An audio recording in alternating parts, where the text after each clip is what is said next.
Hi everybody, welcome back to Chem 140. Today is a review session and also a short discussion about lab worksheet number 2. I did want to talk a little bit about lab worksheet number 1 very briefly. So I've finished grading them. I do have one more that I'm going to grade after class today.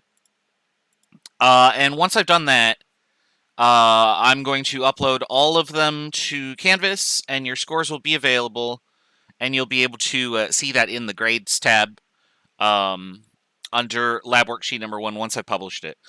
So the general gist of what happens for me grading labs is that I download them after the assignment closes, and then whenever I have time, which is usually like Friday or Saturday or Sunday or something, I try and sit down and start grading them, and this takes time. I can't promise that they will all in the future be as fast as this one. Given that this is the only class I'm teaching this quarter, it's a lot easier for me to stay on top of the labs, but normally I have like 120 of these, and I get bogged down. It takes like 2 weeks for me to return them to everybody. So I will try and get these back to you tonight. I do have something that I have to do after class today, so like later tonight, like 7 or 8 or something, I will hopefully have time to sit down and finish all of that and upload all the scores. Some things to note, though. If you turn in a lab that has not followed the directions, and this really only applied to like a handful of students, and I can't open it, then what ends up happening is I send you an email and I say, please send it to me, send the correct file to me. If you don't do that within like 24 hours of me sending that email, I don't grade your lab. So please make sure that you are following the rules correctly. Also, don't count on the fact that, oh, Wes will email me if I send him a corrupt file, so I'm going to just send a corrupt file that can't be opened, and then I'll get extra time to do the lab. No, don't do that. Because, one, you don't know when I will ask you for that, and then you only have a 24-hour window.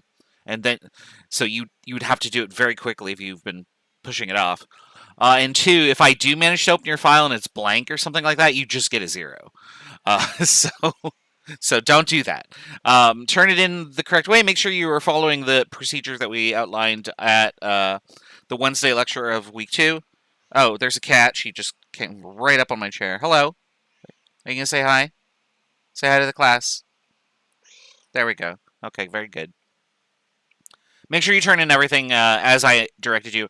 There is this document right here, how to upload stuff. That's just a written version of everything that we went over in that lab. So for lab worksheet number 2, let me get, oops, that's not what I wanted to do. I wanted to open you in a new tab. And then I'll do that one here too. And then we'll do this. And I just want to make sure that this captures completely. I think I'm missing part over here. Yeah, okay. Yeah, because you do need the, I'll do this. That's probably enough. Okay. So you're going to notice that for lab number 2, there are a lot of parts to this. And they're all worth fractional points. Because there's just so much going on in here. So there's part A, part B, part C, part D. And then analysis questions. And there are quite a few analysis questions. So be mindful that this lab will take a lot longer than the first one will. By virtue of, there's not a giant table that has you watch a video in this one. I don't remember if I have you watch a video for this experiment, but yeah, we're going to talk about how to make the graph. Maya's going to teach us how to make a graph. Huh, Maya? She just wants pets. That's all she wants. So, before we do that, let's talk about what the lab is entailing, though. So, lab number 2 is about density. And the objective for the density lab is for you to explore various ways to convert units that we encounter in the laboratory and do calculations to the appropriate number of sig figs. Now, in the introduction, I give you a lot of information, including this giant table. This table is going to be very relevant for part A, I believe it is. Maya, please, I'm trying to teach. She's like leaning right in my ear and meowing, and it's hard for me to focus. You're going to use this number as the true value whenever something references pure water. So, for instance, if somebody was doing an experiment at 15 Celsius, the true density would be 0.999129 grams per milliliter. And if they got some other number, you could calculate percent error there. When is lab 2 due? Next week. So I'll put that at the bottom after we're done here. So you're going to need that table. You're going to refer back to it. I give you a bunch of formulas in this. So the first one I give you is obviously density. And then I give you various formulas that involve just basic subtraction to do an experiment. This is going to be relevant for parts A and B. And then I give you this formula, which we'll talk about in part D. We're going to go over these formulas one at a time. So in order for me to explain what is being done in the lab, I got to draw a picture. And so we're going to go over here. And, oh, I didn't get the tablet out. Hold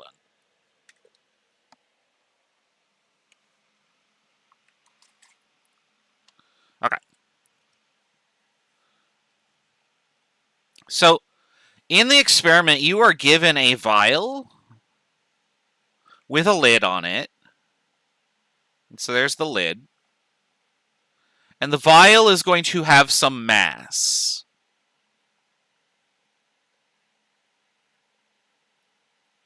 And we'll say, I don't know how many grams. And then what you're going to do, or what the experiment does, is you add a volume. And I'll just assume we added 10 milliliters of, say, water. If you weigh this entire thing, it's going to weigh some number of grams, but it's going to be more than the vial and the lid, because now it's the mass of the vial and the lid and the water that you added in there.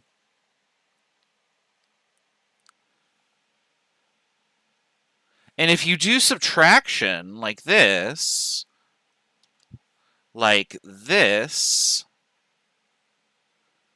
you will get some amount of matter, and the vial and the lid will subtract out, leaving you with the mass of what was inside the container. So, for instance, if your mass of your vial plus the lid was 12.35, and then the vial plus the lid plus the water was 14.08, then you just subtract these two, and you would apply the correct rules for sig figs. Of course, you have to do the subtraction correctly.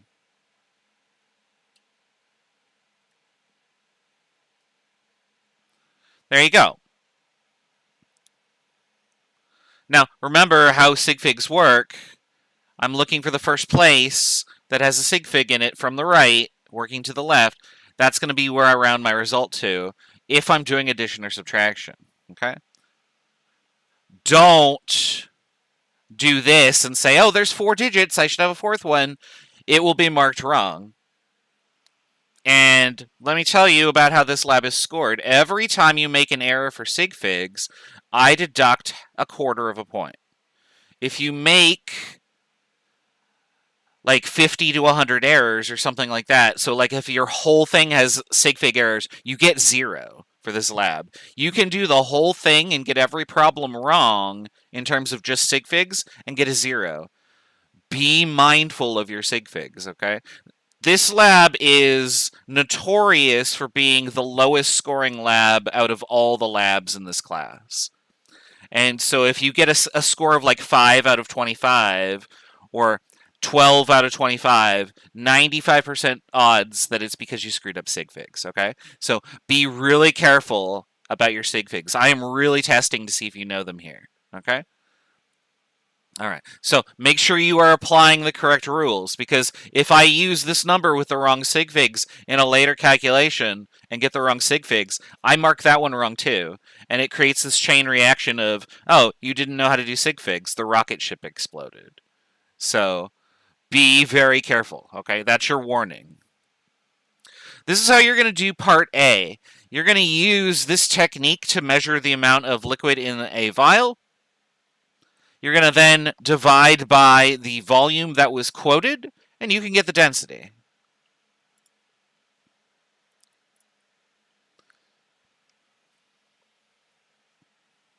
All right, so you have that information right here, and you can see the numbers that are used. I guess I could click here so that you can see my cursor. You can see the numbers that are used. I have some questions that need to be answered, and those questions are going to be going in the blanks on the worksheet. And basically just follow the documentation as you go. One thing to note, Part A has 2 students. The first student is Ava, and then the second student is Contessa. Why the weird names? These are my characters from Gloomhaven. I drew the scoundrel, and that was Ava. And then I drew the summoner, and that was Contessa. And I was like, I don't know very many good female character names. So I like looked up old English names or something, and I was like, these sound good. So Gloomhaven's a great tabletop board game, by the way. Totally recommend it, and I need to go back and play it some more. The reason that I point that out is because later on in the post lab, one of the questions refers to part A, and it tells you to look at Contessa, and students in the past have always just gone back and looked at Ava's data and gotten the question wrong. So just be mindful. I have set it up specifically so that those 2 students did different experiments, but then I really only refer to one of them. So when you go back to look at part A, don't immediately go to part 1 and go, oh, here's my data, because that's the wrong person's experiment, okay? You will get that one marked wrong if you do that. All right, so that's part A. Part B requires you to do the same thing as part A. So you're going to calculate a bunch of masses and then densities. And then what you're going to do is you're going to make a graph. Making the graph is actually difficult if you've never made a graph in Excel before. So we're going to walk through how to do this. Now, I've tried to give you a blueprint of what to do right here on the left, or I'm sorry, on the right here. But inevitably things come up and people have questions because, like, something unexpected gets clicked or something got unhighlighted and then everything goes off the rails. So we're going to try and diagnose that on a case-by-case basis as it comes up. And I'm going to do sample data so that we can graph it. So I'm going to make up some data here. So I'm going to say that I have... This is not how yours is scaled. Yours goes 25, 50, 75, 100. But I'm going to just do it this way. And I'm going to say that the density of 0% isopropanol is 0.9994. And you'll notice that some of my numbers got chopped out there, which seems kind of weird, right? What if I add more numbers? That's odd. Why is this happening? So sometimes the cells that are being used are formatted in a certain way. And I've done this on purpose. I don't know if the next one down does that. No, it doesn't. If you happen to write in this first cell, you're going to notice that some of my numbers get chopped off. And so the way that you adjust this is there's a button right here. There's 2, actually. Increase decimal places and decrease decimal places. If Excel / Google Sheets is showing you too many or too few sig figs when you type in a number, what you can do is you could push this button and increase the number of decimal places that are shown for that box. I must have been clicking the wrong one. There we go. Because I was pushing this one and it was getting higher, which is weird. Okay, so if I'm supposed to have 4 sig figs, I could just do that.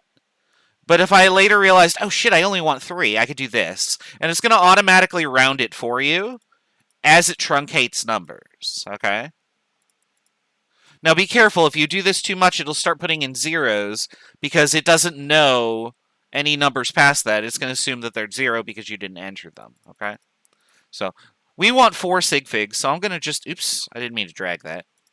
We're just going to adjust these so that they're 4 sig figs. So we'll call this one 5, 3, 5, 8, 3, 2, 2, 2, and then 1, 0, 0, 9. And then I won't even bother with that one because I'd have to make a negative number to make it straight anyway. So, okay. So I have some data. What I'm going to do is I'm going to select Insert up here and then go down to Chart. And it's going to put a blank box that just says no data. Oh, it's going to try and find my data. It actually did a good job, but let's assume that it didn't do that. So let me get rid of the data. Oh, I can't delete the data.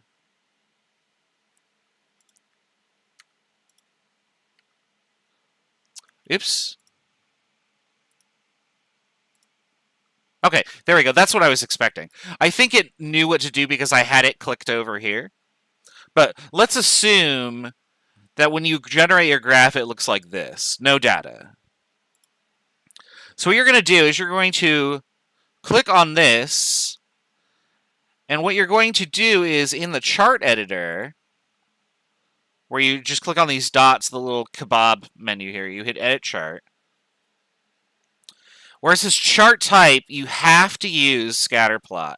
Never use any other graph in chemistry, okay?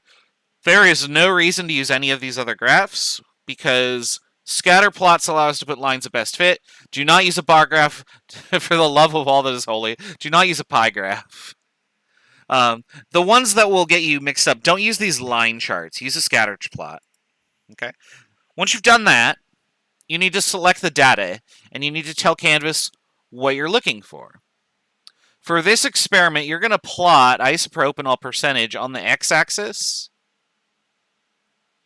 and density on the y-axis. The reason that you're doing it this way is because this value is your independent variable, and this value is your dependent variable. What does that mean? It means that the density depends on how much isopropanol you have and not the reverse. So if you change the amount of isopropanol, you would change the density. If you change the density, you may not necessarily be changing the amount of isopropanol that's in there. Because you could be freezing the solution or heating it or something else like that, and those numbers would, the percent isopropanol would be the same, but the density could change in that way. But if we change the isopropanol percentage, the density must change. So density is dependent on the isopropanol percentage. So the independent variable always goes on the x-axis. So since we've got that going for us, let's plot isopropanol on the x-axis and density on the y-axis. So we're going to go over here. And where it says x-axis, I'm going to hit Add. I'm going to push this box button to select a data range. It's going to try and select something, and it may not be right, so I like to do it manually. And so there you go. So I've selected that for my... I forgot which one I had clicked on. This is my x-axis. There we go. Okay, so there we go. And then now for series, what series means is the y-axis. So we're going to do the same thing. We're going to do that, and then the graph should just go boop and appear. And there you go. There's your graph. Now, as far as axes are concerned, Google will try and do sig figs on its own. It will just print the same number that you do. So don't worry too much about sig figs on the graph itself. Editing this is kind of a pain. However it shows up is okay, but what you need to do is once you've got this, you need to tinker with it a little bit. So the first thing you need to do is go up to Customize. We need to give the chart a title. So I'm going to call this percent isopropanol versus density. And so that's going to appear as my chart title on the graph. Now what I want to do is I want to name the axes. So I'm going to name the horizontal axis whatever it ends up being. So this would be percent isopropanol, and that will appear on the graph. And then I want to name the vertical axis density. And then I also want to give my units here. Whenever you have units on something, on an axis, you should always include that. You can play around with the font size if you want to. Like, obviously, don't do something like this. But if this is too tiny, you can make it a little bigger. You can do whatever you want to. All right. So we're good there. Don't use my title. That's why I abbreviated it. You can type whatever you want, though. The next thing that you want to do is you want to go to where it says horizontal axis. And let's see here. Where is min max? There we go, right here. You'll notice that my data is a little cut off up here at 1. So what I'm going to do is I'm going to make the maximum a little bit higher. And then... Oh, I'm on the horizontal axis. Oops. Let's not do that. I want the vertical axis. There we go. So now it shows up a little bit better. And then I didn't really use all the way down to 0, but it's close enough, so I'm going to leave it at 0. But if your graph only goes from like 1 to like, say, 0.7, type a smaller number in here and just cut out all the blank space. So you can edit this however you want to. What you want is that all of your data points are visible on the graph and that they take up the whole graph, okay? Don't have something like this, because you're wasting all of this space down here, right? Like, this isn't helpful to anybody. So stretch out everything so that it fills the entire graph. All right. For the x-axis, you probably don't need to do anything about that. And then the last thing you want to do is, once you've finished all of your edits, plop your chart over these directions. If I could click on the chart, there we go. Just do that. And then you're all set. You could stretch this out to cover it up completely if this bothers you. I have ADHD. Anything extra, like, bugs me. So if you do that, that's totally fine. Always just put it over there. And then you're all done. Oh, actually, no, you're not done. Hold on. There's one last thing that you have to do. And I realized that it's not actually in my directions here. So there's one last thing that I want you to do. I'm going to have to mention this. Whenever you make a chart that has data that is supposed to be linear, something that you want to add to it is what's called a line of best fit. And this is over in Customize. If you go to Customize Series, so make sure you click on Series here. Go down here where it says Trend Line, and you're going to include that. And what the computer will do is it will draw a line through your data. Here's my line. As linearly as possible. And so it's going to say, okay, this is the line that best models this data using statistics. And then what you're going to do is you're going to show the equation for that line. So under Label right here, click Use Equation, and then click down here where it says Show R Squared. And what it's going to do is it's going to put that data right here. So this is the equation of your graph. So your data adheres to this equation. Negative 0.011x plus 0.977. Where if you put in x as percent isopropanol, it will spit out y, the density. Okay? It doesn't say y equals. It is just this thing that you see. If I get rid of the r squared here, this thing that you see equals y, okay? Y equals mx plus b. We're just doing a line. This is Algebra 1 all over again. Math 97 or whatever it is. I guess it's Math 96 now. But. Now, what does this r squared thing do? R squared is a measure of how linear your data is. The more linear your data is, the closer this number is to 1. The less linear your data is, the closer it is to 0. And you can see this because you can edit all these numbers. So if I take this number and went, oh, it was actually 0.6225, you're going to notice, I'm pointing at the screen for some reason, that this dot is going to go, it's going to fall down when I hit enter, and that my line is now less linear. And then let's say, oh, my next data point was really weird. It was way up here. Now it's even less linear, and so on and so forth. And as my data becomes less and less correlated to this line, this R squared gets worse and worse and worse. It gets closer to 0. We're going to put this back to how it was. There you go. Your data should conform to a line fairly well, and the R squared should be fairly close to 1. It won't be exactly 1 because there's always some experimental error. But the numbers that I gave you for this lab are numbers that were generated when I did the experiment. I went to the college and did the experiment shortly after the pandemic, collected some data, and I just threw it on here. So since I'm doing the experiment, most of it's pretty good. Although if I made mistakes, I didn't bother to go correct them because what does it matter if you have error in the experiment? So,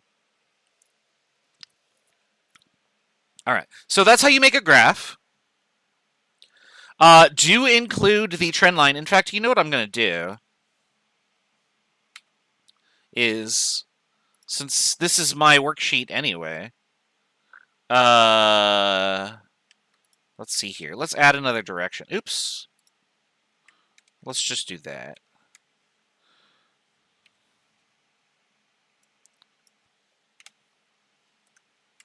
Okay, and we'll say 6. Add a trend line in the series tab. And then what did we do? I'm trying to do this from memory. Click on show the equation of the trend line. Click the drop down menu and show R squared value. Okay.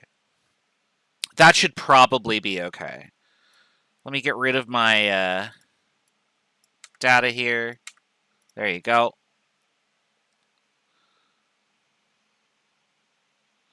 Yeah, that should be everything. So this is the version that you all have access to, right? Hold on.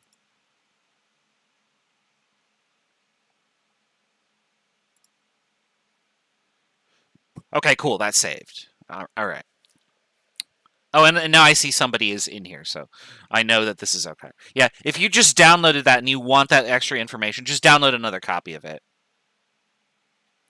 All right, so that's part B. That's how you make a graph. Let me know if there's any questions on that, because making the graph is... Oh, hold on. I just saw that. That's the thing. Making the graph is a part where people get stuck, and I'm always like, did you watch the video? I showed you how to do it. Follow the video. And, yeah, it'll be okay. All right, so that's part B. Part C is going to involve doing density using aluminum pebbles. And the... Oops, sorry. I have this garbage collector for Chrome because Chrome is such a garbage internet browser nowadays. I have 16 gigs of RAM on this PC, and Chrome at any given time will be using up 7 of them. In Chrome's defense, I do have like 74 tabs open at any given time because I'm insane. All right. So in part C, we have a student here. Ahmed is measuring out aluminum, and they get this data in here. Now, it's a little bit unclear what's going on if you've never seen this done before. So we've got a volume of water, and then we've got a volume of water plus pebbles. So we're going to go over here, and we're going to show how Ahmed's experiment worked and how they got their data. I do not want to remove sample problem preview. That would be terrible.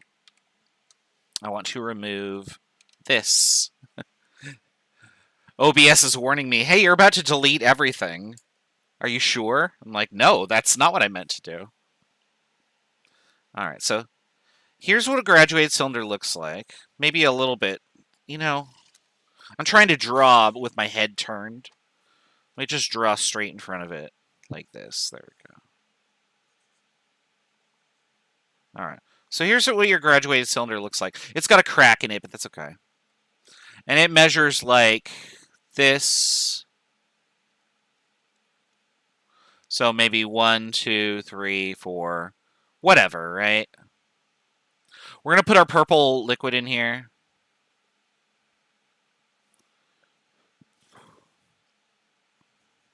And so there's our liquid. So this would be the volume of water in the graduated cylinder.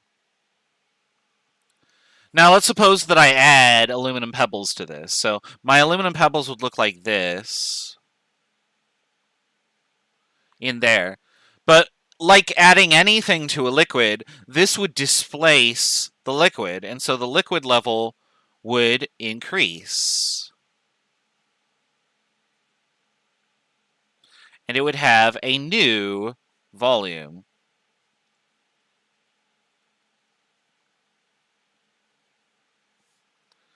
And so you would do the same thing as before. If you know the volume of the H2O and the pebbles, and you subtract the volume of the H2O that was measured initially, when you subtract, these would go away, leaving you with the volume of just the pebbles. And if you know the volume of the pebbles, and you know the mass of the pebbles, then you can determine the density of the pebbles. And that's part C.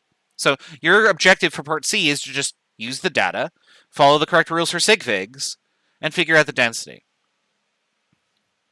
Now, in the density, or in the table of that part, I give you this number. This is the literature value for the density of aluminum.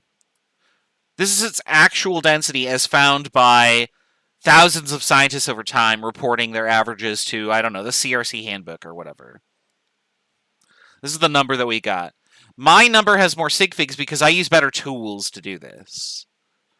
I being like the royal I guess, like I'm speaking for all chemists, I guess. They use very precise tools to get that number.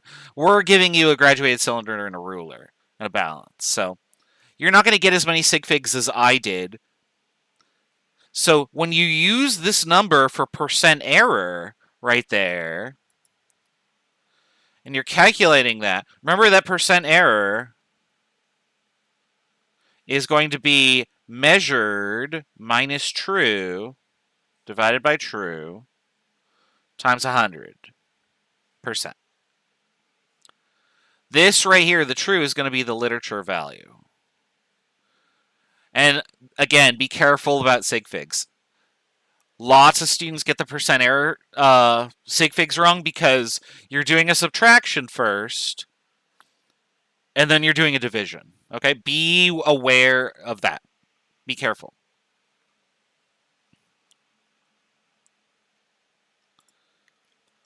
Finally, part 4, or part D, sorry. We're going to give you a piece of aluminum foil with these dimensions and this mass, and what you're going to do is determine the thickness. Now, earlier on in the experiment, if you read through the procedures, I walk you through how to determine this formula. I'm going to walk you through that using a picture over here for part D, because this helps some people visualize it, right? So here's my aluminum foil. I buy purple aluminum foil at the purple aluminum foil store. And so the aluminum foil, of course, has a mass. And it, of course, has a length and a width. Now, even though you don't really think about it much, it also has a thickness. And that thickness must be really small, right? Now, the density of the aluminum foil must be its mass divided by its volume, because that's how you do the density of anything, right? That's the definition. Well, if I wanted to figure out the volume of the aluminum foil, and we assume that it's just a regular rectangular prism, because it has a length and a width and a thickness, the volume must just be the length times the width times the thickness, right?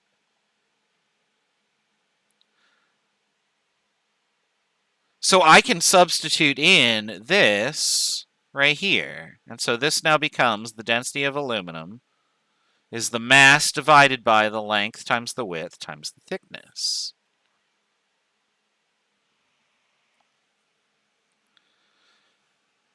And then if I want to know that, well, if I measure the mass, that's easy to do. You put the aluminum foil on a balance. I can measure the length and the width with a ruler. And I know what the density of aluminum is because that's a standard number. If anything made out of aluminum should have the same density, yeah? So you could get this number from part C. In the data table, use the true value. That means that I can solve for thickness, and that's just an expression in algebra. So you should get something that looks like this. Hopefully we know how to do algebra and can do that conversion. Multiply both sides by t, divide by d, that sort of thing. And then what we need to do is we need to make sure that all the units work out. Well, if mass is measured in grams and density is in grams per cubic centimeter, because it's a solid, and these are both centimeters, your units end up looking like this. Here's what's on top. Here's what's on the bottom. And then, since this is a fraction on the bottom, I'm going to multiply by the reciprocal. And you'll notice that grams cancel out. 2 of the centimeters cancel out with 2 of these here.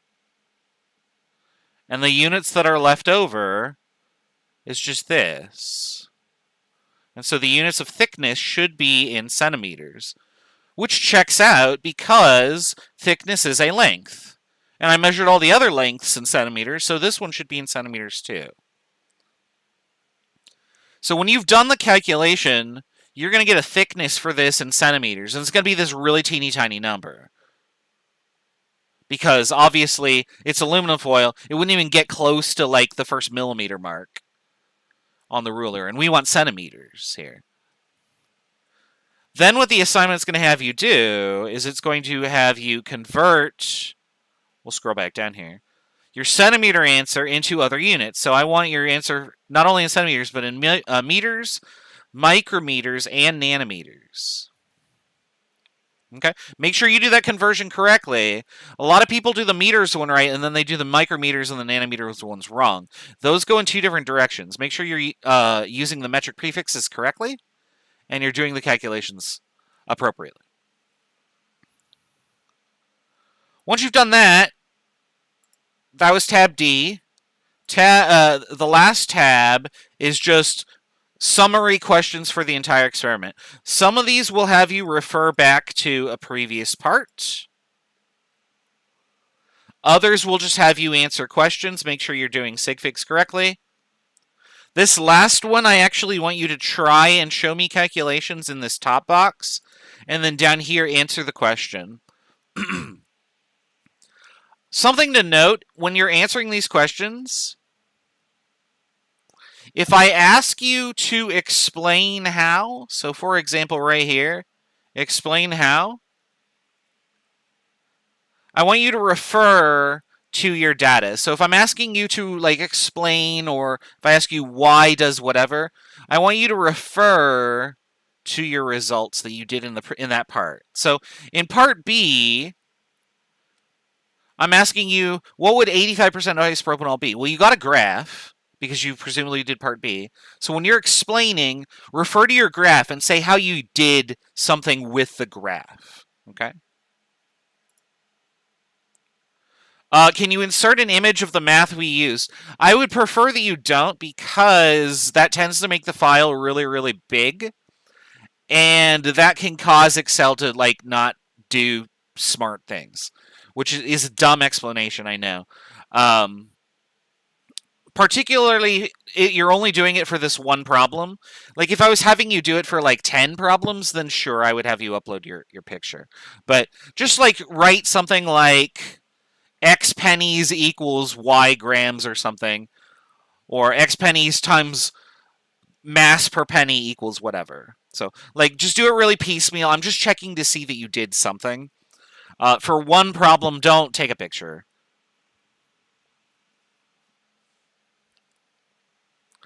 Yeah, that's really all I have to say about this. So, be on the lookout for hows or whys or things like that. That is a cue that I want you to answer the question in more detail, telling me how did you arrive at this answer? Why is this the answer that you chose? Give me more detail. Down here, you'll notice that I'm just asking you, what is the mass of this thing? Determine the density, or whatever. You could just give me the answer for this question, but where it says describe how you got your answer, make sure you do that, okay? Because that's part of your credit. All right, that's lab number 2. The due date for this, and we're going to add this to the bottom of here. Can I add this on this screen? If I could find the right one. There we go. Okay, so this will be lab worksheet number 2, due Wednesday. Oh, excuse me. Wednesday, and then what is today? The 13th, so that would be the 20th. And there you go. That's going to crash into my Donkey Kong Country message when we go to the break, isn't it? Yeah, whatever. Because one of these is going to get deleted tomorrow, so that's fine. Okay. All right, that's it. If you have any other questions, let me know. I am going to go to this screen now for the break. And I know some people were asking me over email, over Discord, like, hey, I have other questions. Can I ask during this? Yeah, this is the time to ask them. So during the 10-minute break, what I want you to do is type any questions that you might have into the chat. If you sent me an email last night and I haven't gotten back to you, it's because I haven't checked my email today. The first thing I do after like coming back in from errands or chores or whatever is I just sit down and I immediately just start setting up the stream. I don't look at my email before class, so I just don't have time. So if you sent me a question over email and you want to see it answered here, you just totally ask it to me again, and then when I get to your email, I'll be like, oh, we answered this in class. Check the video. But whatever you want to. So type those in the chat now, if you would. And we're going to start the music, and I'll see you in 10 minutes.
Alright, we are back.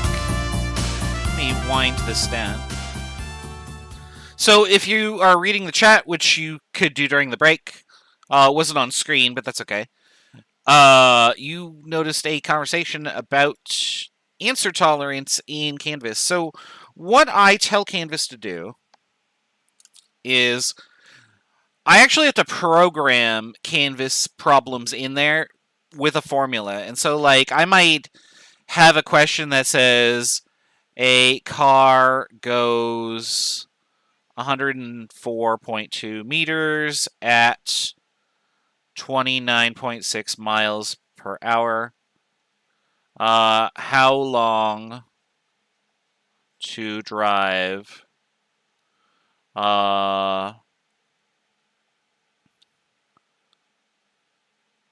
Is this minute? I don't remember what this. 104.2 minutes. Okay. How long?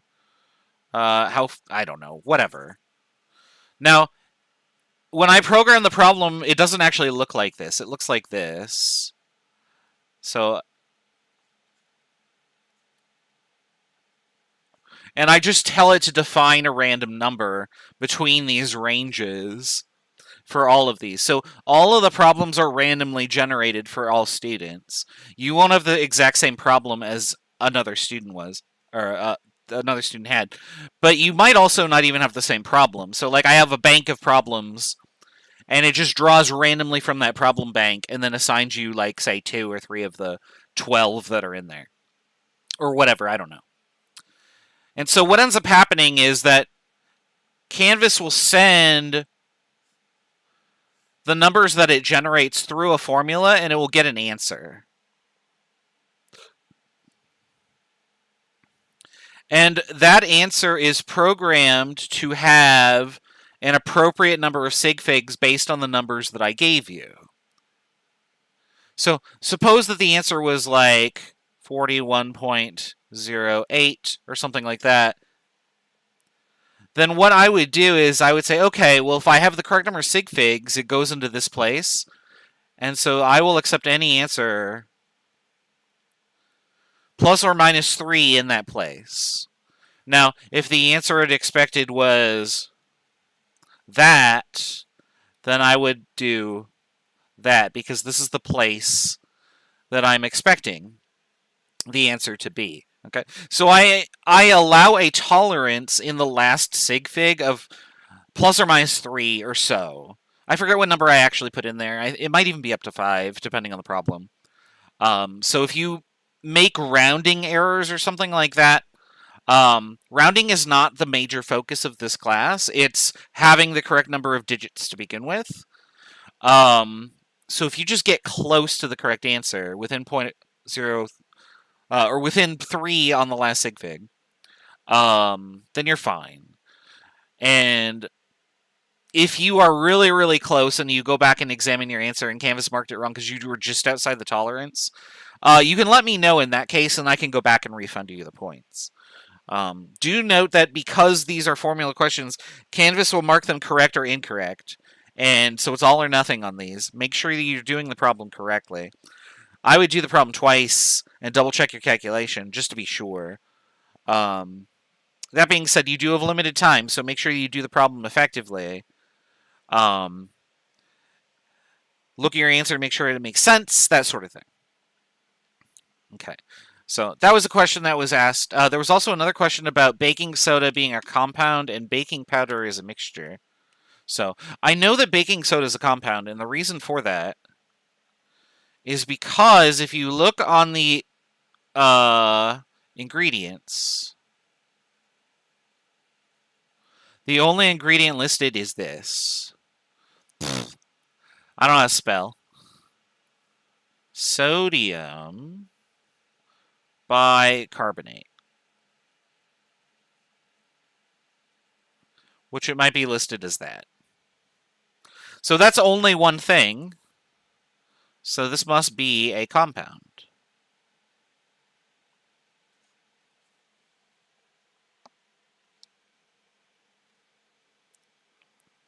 Now, baking powder, I actually don't know the ingredients of baking powder. I think that baking powder is sodium carbonate and sodium bicarbonate mixed together.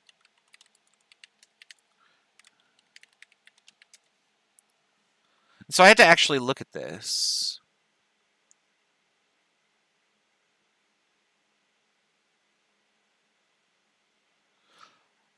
According to the internet, it says baking powder contains baking soda, cream of tartar, or some sort of similar acid, and sometimes cornstarch.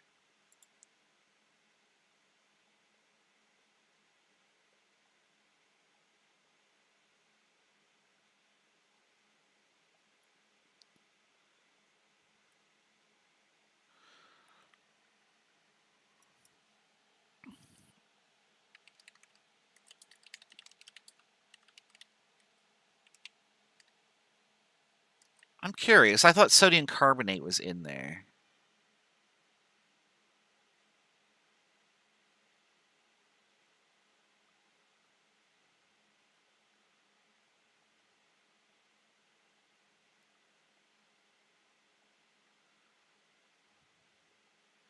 That I might have to look up.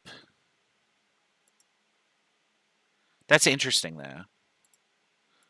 But anyway, the difference between baking soda and baking powder is that it has something in it.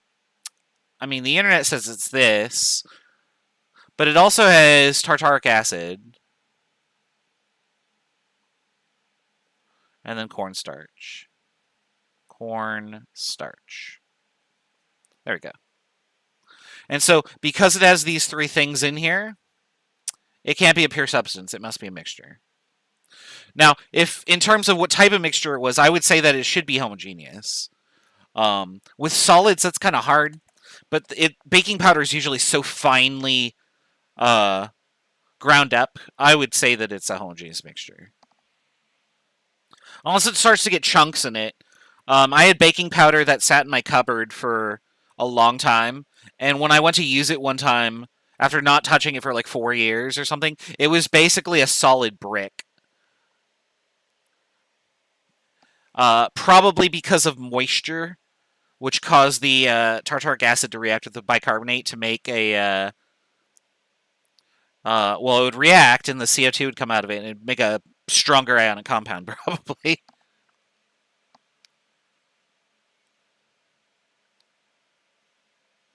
All right, so hopefully that answers those two questions. I didn't mean to do those backwards. I just answered the one in the chat there, and I figured that I could elaborate on that.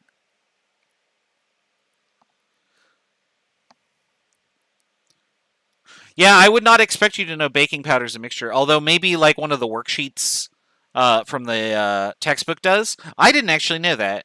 I would have just looked it up, I guess, on Google and had to refer to that. Will there be percent error and percent on the quiz?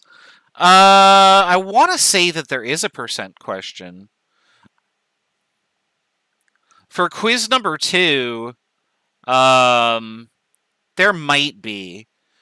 Since it's due tonight, I don't think that like it is fair for me to look up and then answer that.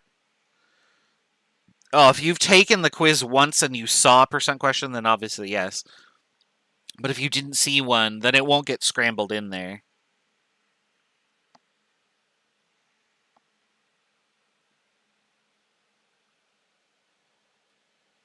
Yeah, if you have any other questions, let me know.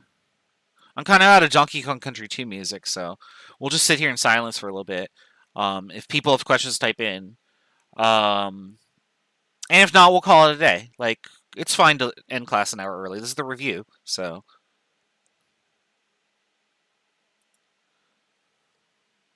We use this time however you guys want.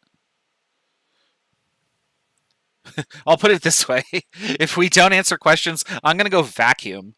Like, that's what I'm going to do. There is cat litter all over the floor because my cats are pigs. Yeah, you heard that? Oh, they ran away. They heard me bad talking them. Can I do a cubic conversion? Yeah, can you, so I need examples of problems that you want me to go over. Like, if you know of an example problem, and can point me at it, I can do it. Like from the worksheet or the workbook or something like that. You just have to type it out. For both of those, the percent error or the cubic conversion. Either of those, I'm totally happy to do them. I'm terrible at making up problems.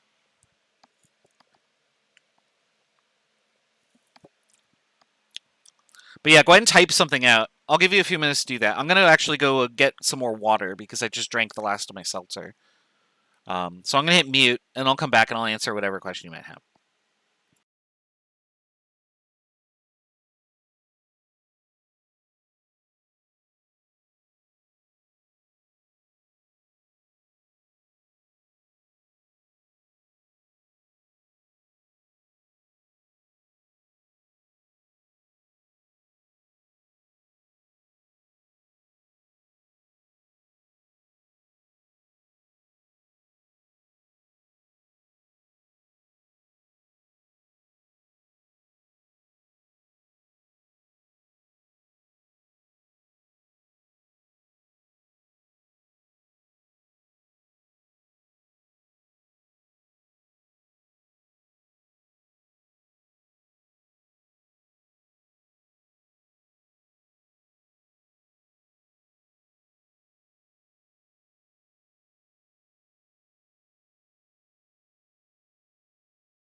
I'm sitting here talking, and I realize, oh, I hit the wrong button. I have a cat on my lap because I sat down and I sat on the cat. Oh, now I have both cats. Oh, no. You guys, I'm working.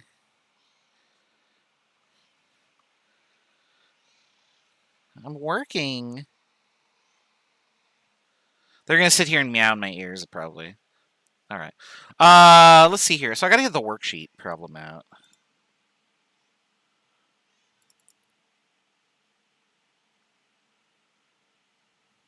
Let me find that real quick. While Maya meows in my ear again. Worksheets? Yeah, there we go. Those are all good problems. I could do those. So what worksheet is this? Probably Unit 3. Oh, you know what? Let me just put the one with the key up there so that I can, we can have the answer on the screen. There we go. Oh, that's already trying to capture something. Well, I mean, that's convenient. Oh, that actually works really well.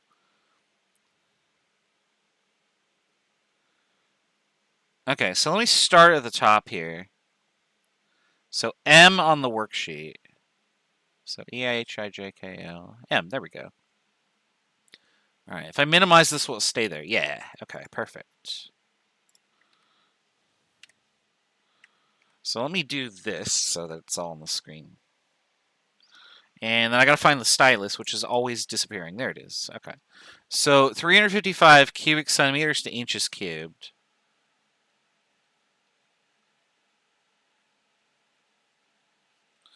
All right. So I need to get to inches cubed, right? Now I know that in an inch there are 2.540 centimeters because that's a very common conversion that we use like for all length analysis. Everybody uses inches to centimeters. So you could look this up on Google. It's in the text, etc. Now, the cubed conversion, not so common, right? So what we can do is we could say, well, if I have centimeters here, I'll put centimeters down here. We'll turn inches to centimeters, and then we'll just cube everything, right? So I'm going to write in the one-dimensional conversion, and then we'll just cube stuff. So I'm going to cube you, and I'm going to cube you, and I'm going to cube you, and I'm going to cube you. And if we punch this in the calculator, this should give us inches cubed. Now I'm going to neaten it up. I'm going to tidy up down here.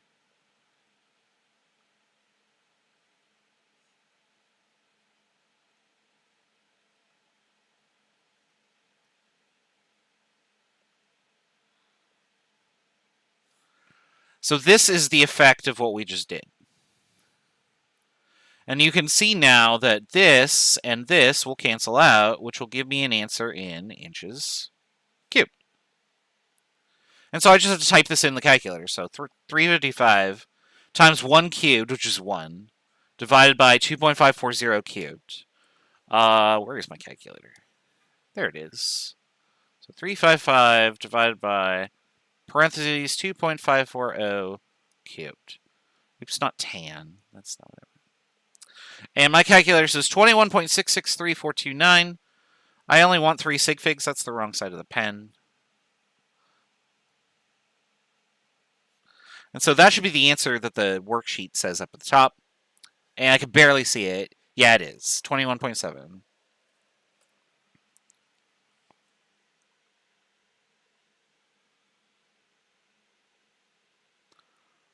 I'm going to skip down to the other problem that William asked because it's the same type of problem here.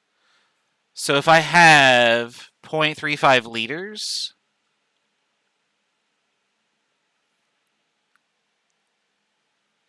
and I want to go from liters to inches cubed, we know that you can do centimeters cubed to inches cubed because we just did that, right?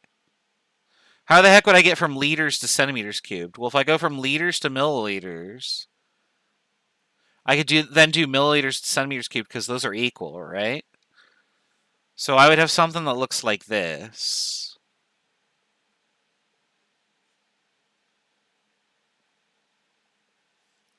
And then when I do the numbers, these are just the same thing. And then 1 milliliter is 10 to the minus 3 liters, right? And then now I could just do this part right here. Oops. Hold on. My selector didn't actually select anything. So we're going to copy you and then paste.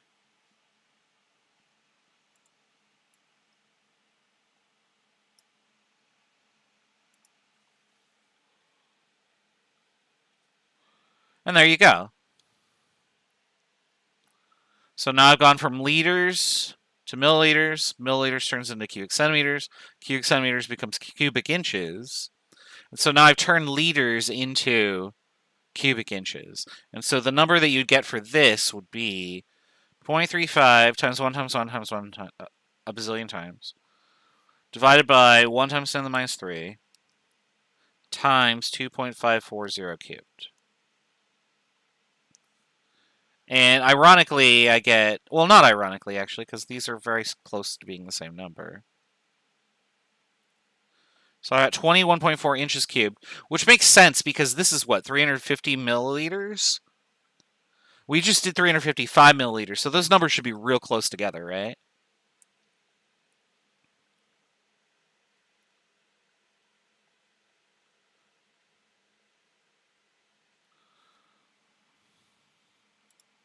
All right. Can you let me know what you mean by number 39 on the worksheet? Did you mean workbook, maybe?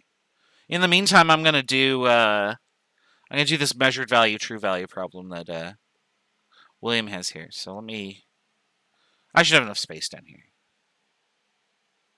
If it's in the workbook, I actually have to like open a box. When I moved into this apartment this summer, I packed all of my workbooks and I put them in a box, and it's right here next to my desk, and I haven't actually opened it. Okay, I'll get the scissors out and we'll unpack that. It'll be an unboxing video that you can't see because I don't have a webcam. Okay, so if the measured value is 2.718 grams per cubic centimeter, and then the true is 2.31, then percent error is... Oh, it's no problem. I had to find the scissors, and as soon as I said that, I looked at my desk, and there's literally a pair of scissors right there. So that isn't a problem. I have like 70 pairs of scissors, so I don't know why I was worried.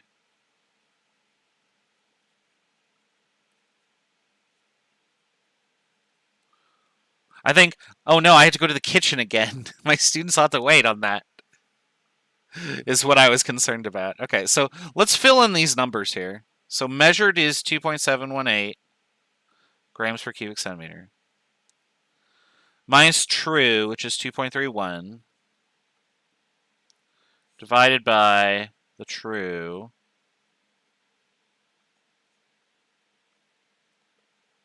times 100%.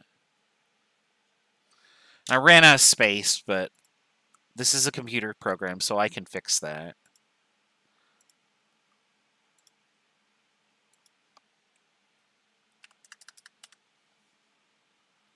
Oh, that's an issue. Hold on.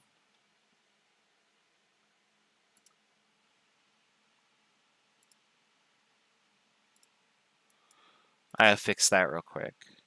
Boop.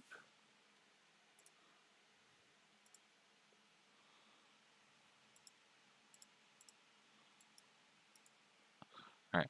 What layer am I writing on? Oh, I guess I am on layer 1. Okay, whatever. I don't save this afterward, so... Okay. So I gotta do this top part first, right? I gotta do the subtraction before I do the division. So we're gonna set this up over here.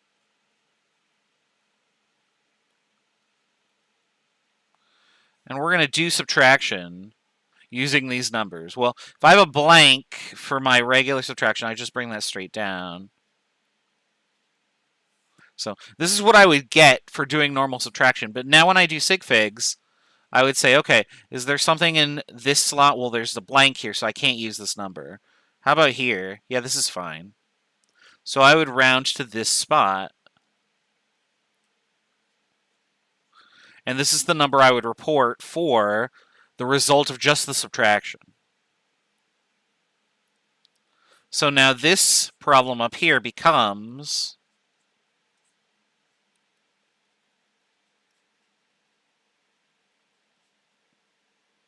that times 100%. So these go away. And then I do division, and I should have 2 sig figs because this number has 2 sig figs. And so the number I would get for my answer is 17.748, which to 2 sig figs is 18.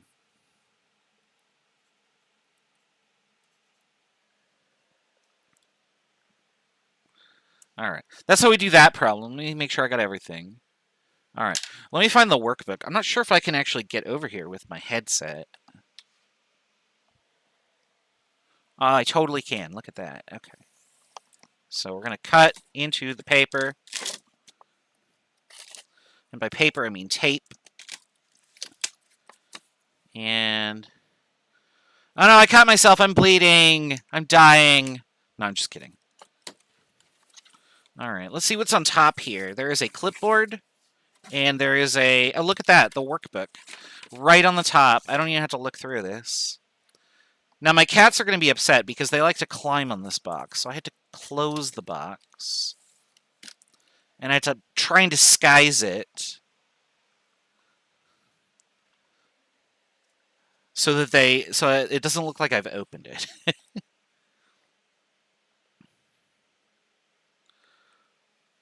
So when you're writing the answer, how do you decide which number of sig figs to go? So remember that all of your digits that you're using in your calculations are measured. And so these are all inexact unless you write 1.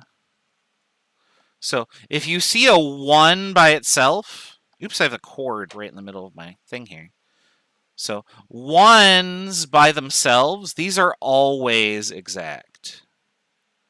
But any other number paired with it would be inexact, unless it's a definition. So like this number down here is also exact because we've counted it.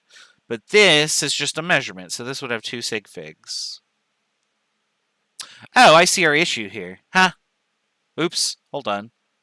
Our answer should also have 2 sig figs here, so this should actually be 21 inches cubed. Because I would lose this 4.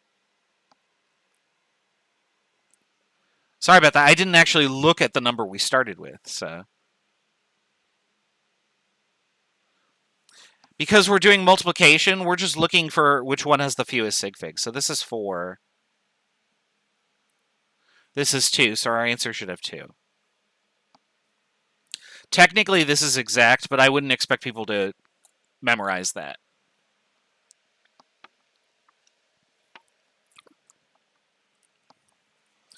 All right, so which problem in the workbook was it? 39. So unit 3. Oh, there it is. Is it total U.S. farmland occupies 954 million acres? Is that the problem?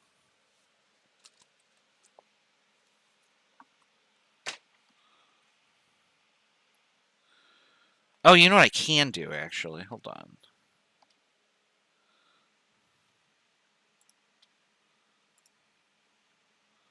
I bet... because I now have these.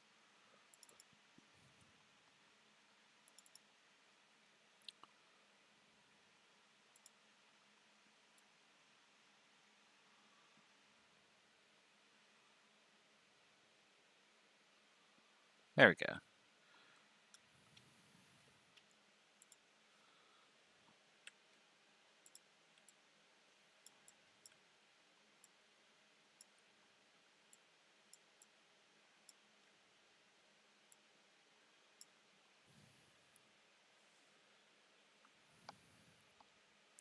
How is density intensive? So an intensive property does not depend on how much you have.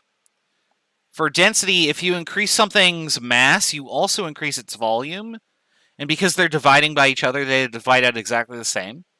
So if I give you 10 times as much water in terms of mass, it'll also have 10 times the volume. And 10 divided by 10 is 1.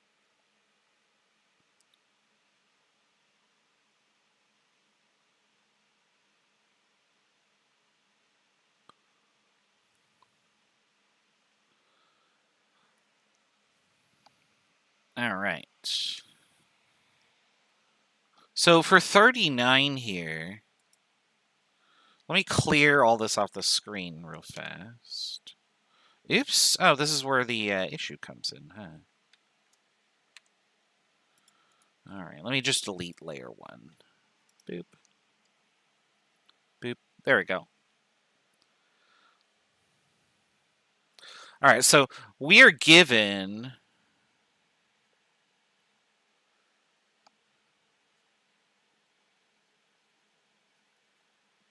that conversion. Oh, I just want to make sure I got the right number.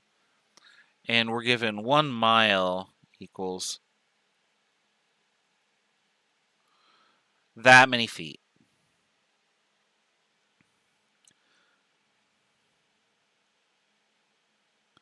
And so we want to find 954 million acres, which I'm going to write like this.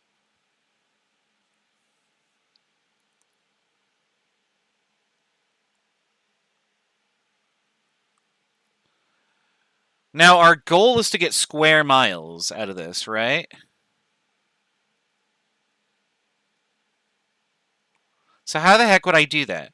Now, if you're doing problems like this, and you get stuck, something I like to do, and you've probably seen me doing this on the board, is draw a little map showing where your units go. Like, I know that I can turn acres into square feet. And then I know that I can turn feet into miles. And since I want miles squared, I could just do this, right? So this is going to be my plan of attack. So I'm going to turn acres into square feet. And then I'll do the numbers here. So 1 acre is 43560. And then I know the conversion for miles to feet. But I want squared, so I'm going to do that. And then we'll do the numbers. 1 mile is 5,280 feet. And then my squared is just going to go in all of these. So squared, squared, squared, squared. We'll get rid of the outside one.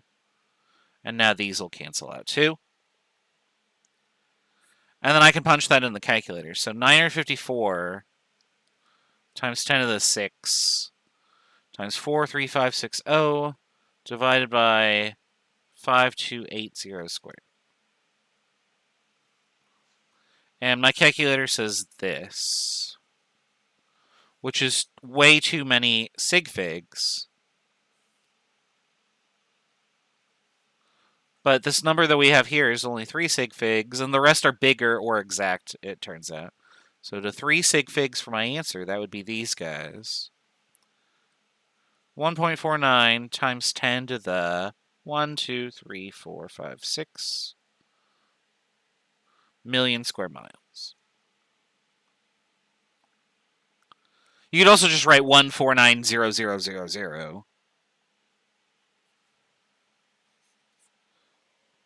There you go. And that should be the answer that Samita got, which, if I do this, I can... So there's her work, and we did the same thing. There you go. You know what? Why am I doing it this way? We'll just do that. I'm going to make it a little smaller so that our work stays on the screen too. But there you go.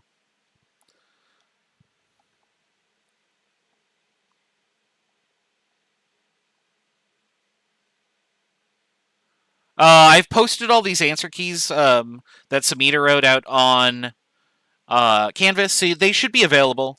If they're not, let me know, because they should be. When I import stuff from the Blueprint course, basically what I do is I build a course and then I hit a button and then it tries to duplicate what I did on your guys' courses. Because there are 2 sections of students in this class, but you each have your own course, whether you're in LSD or LSE. Canvas isn't perfect at copying. It's not perfect at anything, it turns out. And so sometimes, like, I'll hit a button and it'll work for one class, but it won't work for the other. I have no explanation for that. So yeah, if for some reason these answer keys are not showing, let me know. Oh, that's the end of the worksheet. So.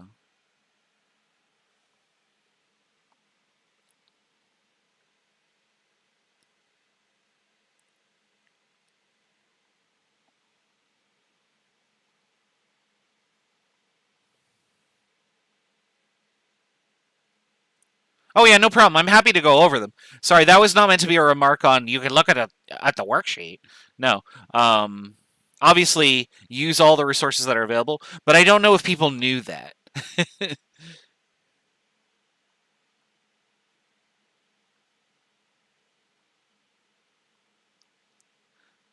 I'm kind of scatterbrained, and I don't know if I sent out an announcement that said, hey, I put all the answer keys up, or if I was just like, they'll figure it out eventually. I'm tired and need to go to bed.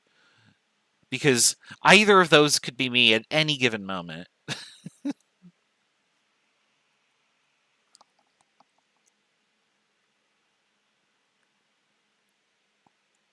Alright, if you have other questions, let me know. Otherwise, we'll shut the stream down in like 5 minutes or so, if nothing comes up.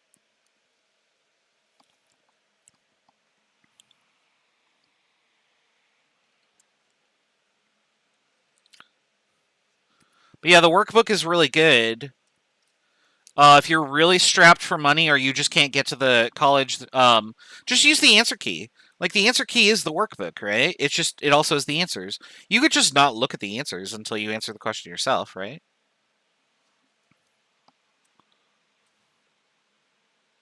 I would still buy the workbook.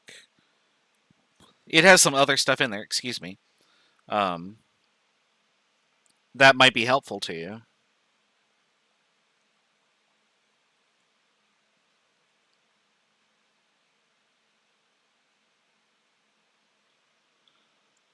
Like when we get to do this class in person, I'm going to have all the recommended reading online, but I'm also just going to have this workbook and be like, okay, we're just going to do problems out of the workbook.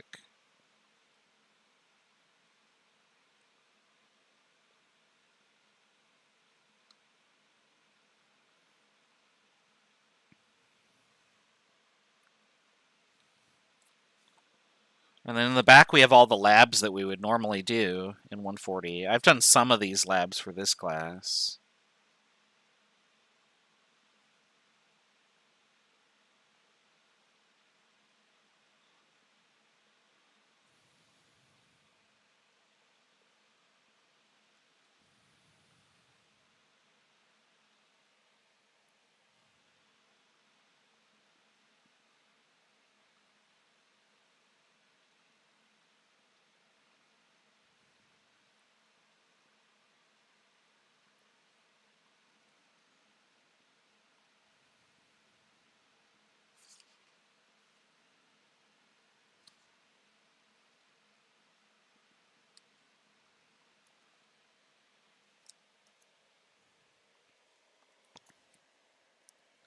Cool, have a good night.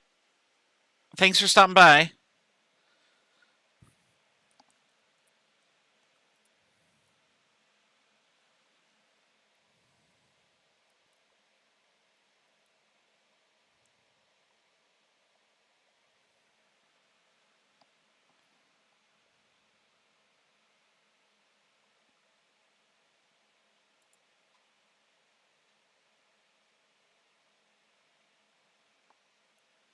Yeah, we can do that one.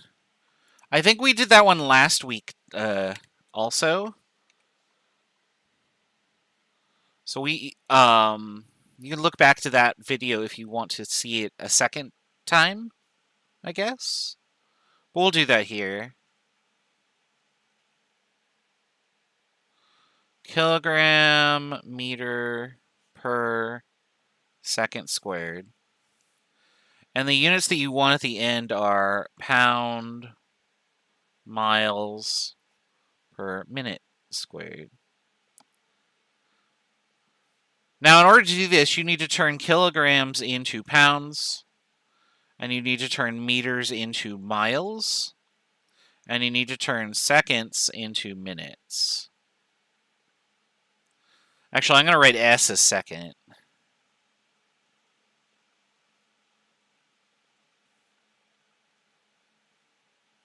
Oops.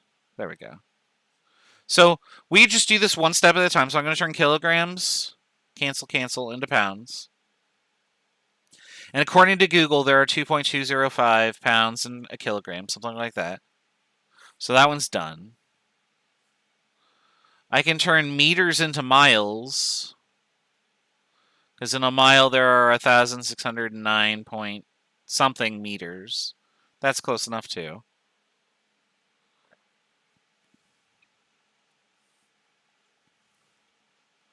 And then for the second squared minutes part, seconds is on the bottom here, so I got to put it up here. And we're going to turn that into minutes. But then I need to square everything, right? So that these would cancel out once it's squared. And there are 60 seconds in a minute. So there'd be 60 squared, second squared, and a minute squared. And that will give me my units over here.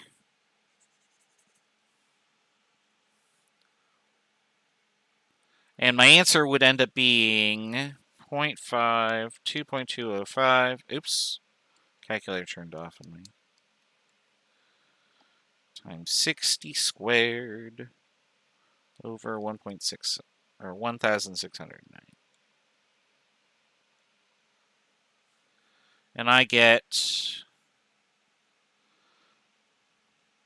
2.47 pounds miles per minute squared.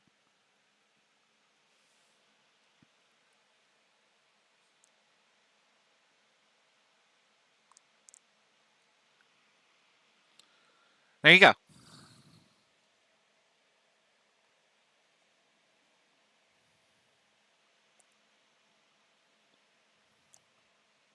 All right, last call for problems.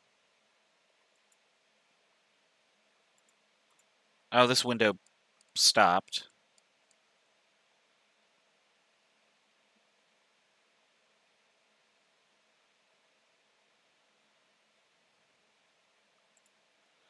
I have to monitor 2 chat windows. Let me try this real quick. So I'm just going to type a dot in here.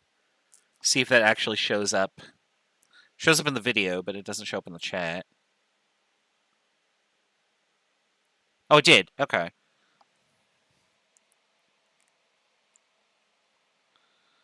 I'm just making sure that I am getting anything here. All right, so we'll do last call for questions. Let me know, and then we'll shut the stream down. Am I teaching 161 next quarter? I don't actually know. I'm not sure what I'm teaching next quarter just yet. They offered me something, and I had to go look it up.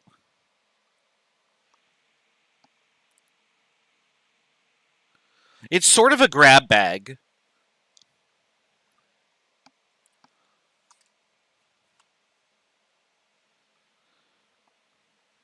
Because there's a hierarchy, and I'm actually at the very bottom. I am literally the last person that gets to choose. So I get whatever's left over.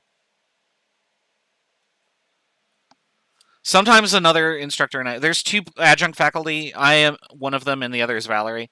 And we share classes at the bottom. Although during the pandemic, it's too much to, like, coordinate that. So she just picks stuff, and then I pick whatever's left over. And then if there was anything left over after that, we hire more faculty.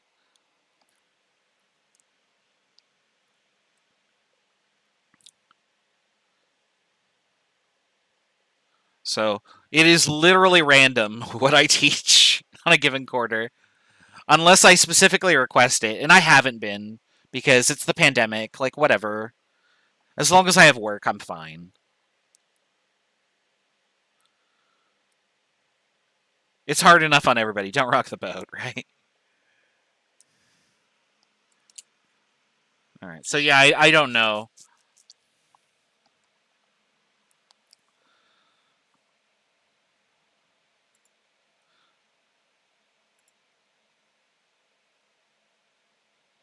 All right. I think that's going to do it for me then. I do want to thank everybody for coming out to the review. Let me know if you have any questions in the Discord. You can send me a message there, or you can ask questions in the homework channel. The homework channel is finally getting some use, which is fantastic. Please use the homework channel. Literally, you can talk about anything you want in there. I'm not gonna flag it. I might like tisk you if you post quiz questions though. But like use it for whatever you want. Like that's the point. You're supposed to be able to talk to each other so that you can use it as a resource. And then I answer questions in there too. Where am I going with... oh, yeah, I'm going to do that. And then... Oh, I don't have my outro music ready, because I never do. There we go. All right, so that's it for this week.